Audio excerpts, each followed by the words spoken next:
amis, mica tai un tu momento un tic ingredeat. Non sai se metti in vore un progetto su Photoshop o se mettimi a fa su Hulk su Minecraft. Oppure potremo provare qualcosa di nuovo. O fai tutto bene. O sei su Blender. O può dare... No, Blender. Insomma, o farei che di provare che programma di grafiche 3D. Per fare di nuovo. E se ho creato Hulk leat ai pasche?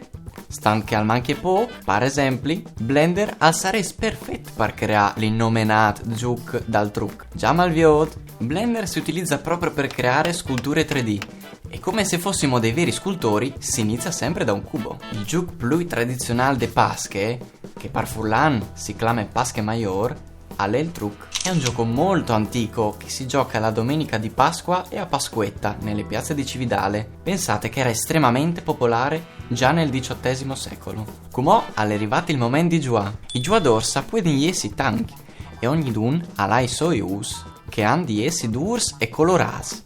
Così si distinguono. Tank partacà si ha di preparare il chiam di battaglia. Vecca la montote di Savalon, il pont di Dulac che si sburti in us. Il cop di chi si lo fa scoriu, paltroi, fin tal chiadin di Savalon, che ha le proprietà il trucco. La forma ovale è data dai mattoni che delineano il perimetro del campo da gioco e che fermano la corsa daius. È fondamentale che la tegola venga toccata dall'uovo al momento del lancio, se no, o se sfur, e guai a dai uneman. L'obiettivo è che il di poca un o più us che si chiati in tal trucco. Ius di che atris, clar. Al vinc qui che al reste tal truc cum pluius di duc. Ben, non manchi nuie, il truc alle pront, ius anche.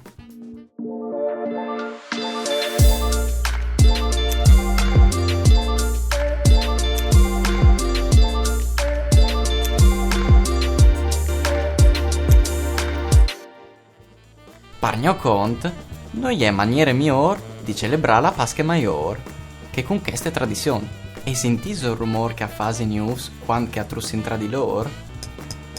Truc, ve perché che il giuc si clama truc. Ben, fase i trovatris come un truc. Fracate il polear, notaisi al canale e mettei tabulì i vostri sus.